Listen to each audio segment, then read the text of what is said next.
Hello student, एक बार फिर से आप सभी का स्वागत है make it easy online classes में। और बच्चे, आज का जो टॉपिक है हमारे एसएससी 2025 को जो हमने टारगेट किया है उस सीरीज में आज का जो टॉपिक है वो है आपका मेजर एक्ट। ठीक है, एक्ट जो है अधिनियम यानी कि कानून जिसे हम कहते हैं। अधिनियम जो है बच्चे आपका अलग अलग प्रकार के होते हैं, अलग अलग चीजों से रिलेटेड होते हैं। ठीक है, तो एक आपका टॉपिक है जो कि पॉलिटिक्स में बहुत ज्यादा पूछा जाता है, वो है आपका मौलिक अधिकार।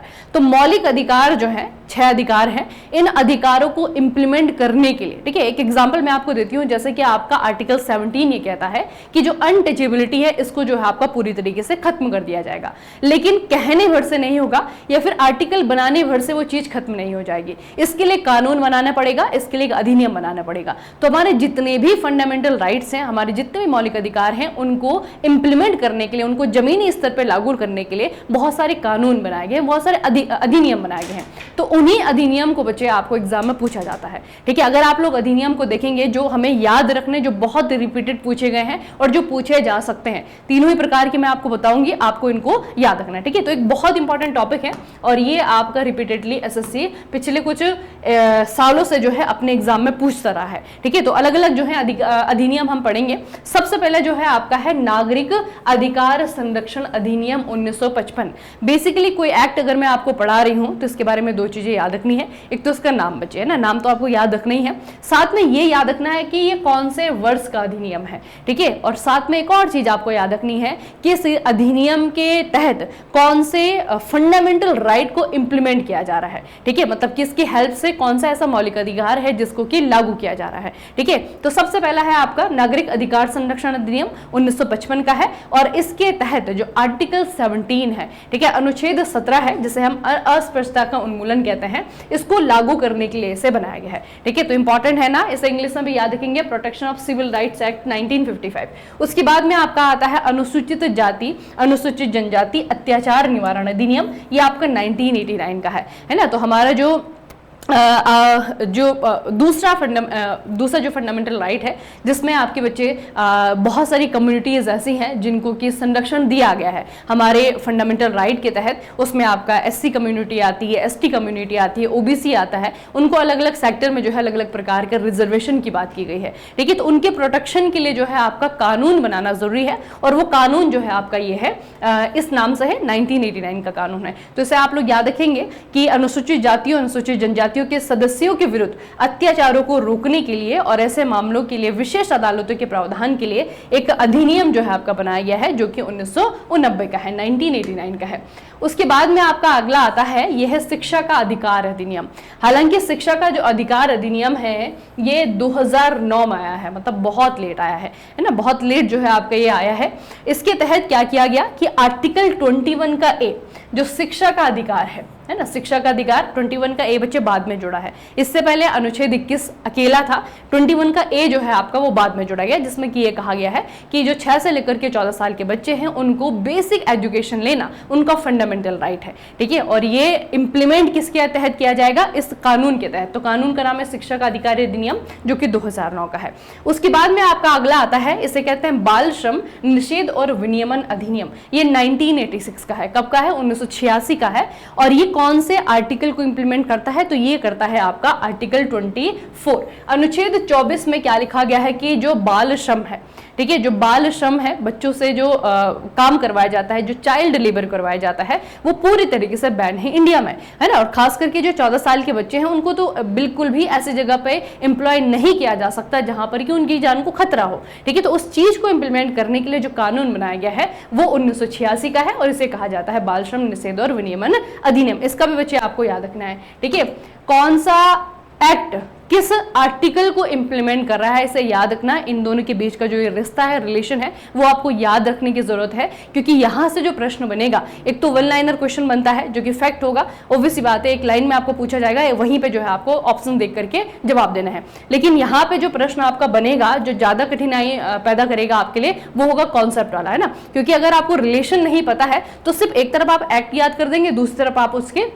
जो आर्टिकल है वो याद कर देंगे, उनके बीच में क्या रिश्ता है वो आपको नहीं मालूम है, तो अगर कॉन्सेप्ट वाला क्वेश्चन बनता है तो आप वहां पे फंस जाएंगे। ठीक है, तो ऐसा नहीं करना है, इसीलिए दोनों चीजों को मैं साथ साथ आपको बता रही हूँ कि कौन सा एक्ट कौन से आर्टिकल को इंप्लीमेंट कर रहा है। ठीक है, दोनों चीजों का आपको याद रखना है। दूसरा आता है बच्चे आपका बंधुआ मजदूरी प्रणाली उन्मूलन अधिनियम, ये आपका 1976 का है और ये आर्टिकल 23 को इंप्लीमेंट करने के लिए बनाया गया है। अब आर्टिकल 23 क्या कहता है? आर्टिकल 23 ये कहता है कि जो मानव दुर्व्यवहार है, जो आपका बलात् श्रम है, इसको जो है पूरी तरीके से बैन किया जाएगा। बलात् श्रम मतलब क्या होता है? आपने किसी व्यक्ति को काम करवाया, ठीक है, और उसको जो है उस काम के बदले पैसे नहीं दिए, जिसे हम फोर्स लेबर कह सकते हैं, है ना, इसे जो है आपका बंधुआ मजदूरी कहते हैं। तो इस तरीके की चीजों को जो है बैन किया गया है और इस तरीके की चीजों को बैन करने के लिए जो कानून बनाया गया है वो है आपका बंधुआ मजदूरी प्रणाली उन्मूलन अधिनियम 1976। उसके बाद आता है आपका आरटीआई, बच्चे बहुत इंपॉर्टेंट है, ये आपका 2005 का है, सूचना का अधिकार इसे हम कहते हैं। हालांकि जो आपका सूचना का अधिकार है ना, ये डायरेक्टली किसी एक्ट को इंप्लीमेंट नहीं करता है ना, कोई ऐसा अनुच्छेद नहीं है जिसको ये डायरेक्टली इंप्लीमेंट करता है। लेकिन एक हमारा आर्टिकल है जिसमें बच्चे आपका आर्टिकल 19 का 1A, ठीक है, इसमें बेसिकली क्या है? भाषण और अभिव्यक्ति की स्वतंत्रता है।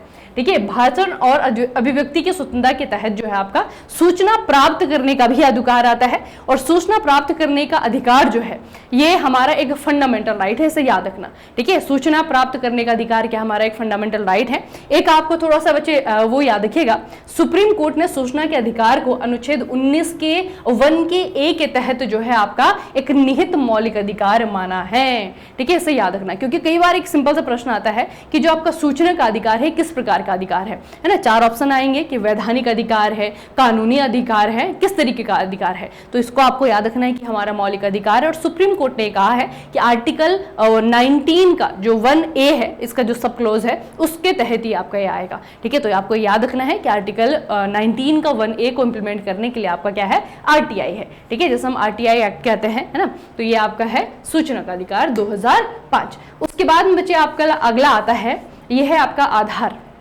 अब थोड़ा सा ध्यान से सुनिएगा, ये बेसिकली थोड़ा सा उल्टा है। ये बेसिकली बच्चे क्या है कि आधार, ये जो अधिनियम है 2016, आधार एक्ट 2016, इसमें क्या हुआ था, इसमें वाद को भी हम लोग याद रखेंगे।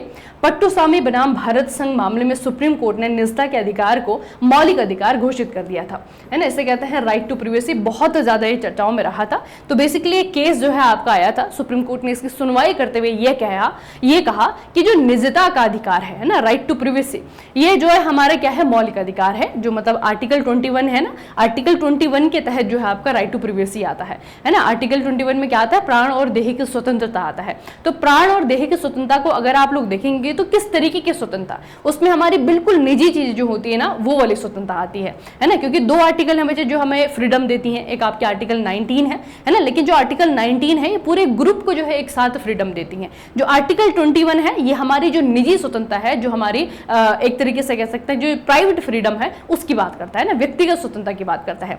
तो इसमें आता है आपका एक राइट टू प्रिवेसी। तो जब आधार आया था, आधार में आपको पता है कि हमारी बहुत बारीक चीजें ऐसी होती हैं कि जो आधार में जब हम आधार वेरिफिकेशन करवाते हैं, अपना आधार कार्ड बनाते हैं, तो उसे बनाते समय जो हमारी जो बहुत बेसिक से बहुत प्राइवेट जो आपकी चीजें होती हैं वो हम बता देते हैं, है ना, जिसमें आप लोगों को पता है कि आई का स्कैन किया जाता है, हमारे जो फिंगरप्रिंट्स होते हैं ना, वो यूनिक होता है हर इंसान का, वो भी जो है आपकी डिटेल वहाँ आधार में जो आपका रजिस्टर होती है। और आपको पता है कि आधार को इतनी बड़ी पॉपुलेशन वाला कंट्री है ना, इतना बड़ा डेटाबेस जो है गवर्नमेंट के पास में है, तो कभी ना कभी डेटा जो है लीक होने का या फिर मिसयूज होने का जो है इसका खतरा बनेगा, ऑब्वियस सी बात है। तो इस चीज पे जो है आपका जो पुट्टुस्वामी है, इनके द्वारा केस किया गया था कि आधार तो बेसिकली क्या है कि हमारी निजता का जो स्वतंत्रता है उसके खिलाफ है ना, क्योंकि ये पूरा का पूरा हमारा जो बहुत ही ज्यादा पर्सनल डेटा है वो आपका एक बड़े पब्लिक डोमेन में जो है आपका रख दिया गया है। अब लोग या फिर गवर्नमेंट उसका इस्तेमाल कैसे भी कर सकती है, तो तब जाकर के बच्चे आपका ये जो आपका आधार लक्षित वित्तीय अन्य सब्सिडी लाभ और सेवाओं का वितरण अधिनियम आपका 2016 आया था। इसने जो है आपका एक तरीके से गवर्नमेंट ने आपका इसमें एक प्रावधान किया कि किसी भी तरीके से आपका जो पर्सनल डेटा है, जो बहुत ही ज्यादा जो आपका निजी डेटा है, उसको जो है पब्लिक नहीं किया जाएगा। आपकी जो आधार की डिटेल है ना, जो बिल्कुल पब्लिक आपकी डिटेल है उसको कभी भी जो है किसी तरीके से आपका पब्लिक नहीं किया जाएगा, वो पूरी तरीके से जो है गवर्नमेंट डोमेन में है और वो हमेशा ही जो है आपका बहुत ज़्यादा सिक्योर रहेगी। ठीक है, तो इसमें आपको बेसिकली बच्चे याद रखना है, इसमें आपका ये वाद भी याद रखिएगा, पुट्टुस्वामी बनाम भारत संघ आपको पूछा जाएगा किस चीज़ से रिलेटेड है। ठीक है, और इसमें आपका सुप्रीम कोर्ट ने कहा था कि जो निजता का अधिकार है ये हमारा एक मौलिक अधिकार है। ठीक है, तो ये आपका 2016 का आपका एक्ट है, इसे भी आप लोग याद रखेंगे। चलिए, तो आज का जो सेशन है इसमें हमने कुछ ही एक्ट पढ़े हैं, लेकिन बहुत इंपॉर्टेंट एक्ट है, सभी को अगर आप याद रख लें तो आपके बहुत काम आएगा। ठीक है, एसएससी की 2025 की तैयारी करने में। उसके अलावा बच्चे अगर आप लोग सिविल के बच्चे हैं, मेक इट इजी, सिविल जो है आपके लिए बहुत अच्छा ऑप्शन रहेगा एसएससी 2025 की प्रिपरेशन करने के लिए। इसमें आपका जो प्री है और मेंस है दोनों के साथ में ही तैयारी करवाई जा रही है। दूसरा जो मैकेनिकल के बच्चे हैं, आप लोगों को पता है मेक इट इजी मैकेनिकल हमारा मोबाइल एप्लीकेशन है जिसमें आप एसएससी की तैयारी कर सकते हैं। ठीक है, ये आपका रिकॉर्डेड बैच है, इसमें आपकी कोई क्लास लाइव नहीं, हाँ प्रैक्टिस आपकी बाद में लाइव होगी और डेटा आपको बिल्कुल अपडेटेड फॉर्म में मिलेगा। ठीक है, उसके अलावा बच्चे आपका दो बहुत अच्छे ऑप्शन आपके पास में। सबसे पहले मैं आपको बताती हूँ, एसएससी जेईई की PYQs make it easy mechanical पे अवेलेबल है। 2000 यहाँ पर 2024 है, 2024 का डेटा भी इसमें आपका अपलोड कर दिया गया है, अपडेट कर दिया गया है। ठीक है, तो 2024 के अपडेटेड डेटा के साथ में एसएससी जेईई का जो पीवाईक्यू जीके के जो सब्जेक्ट वाइज आपके क्वेश्चन है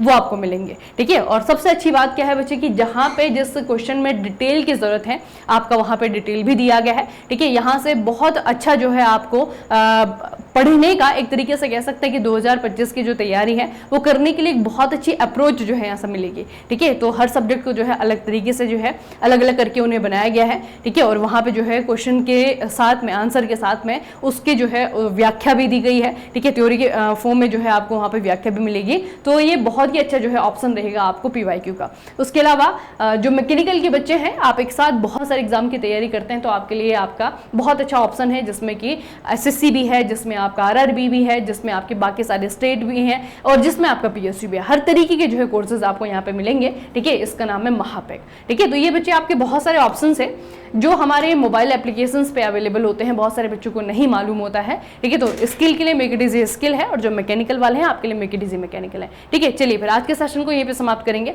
मिलेंगे फिर नेक्स्ट सेशन में, इस सीरीज को जारी रखेंगे। ठीक है, आप लोग भी जारी रखिएगा, तब तक के लिए पढ़ते रहिए, बढ़ते रहिए, अपना खूब सारा ख्याल रखिएगा। आप सभी का बहुत बहुत धन्यवाद।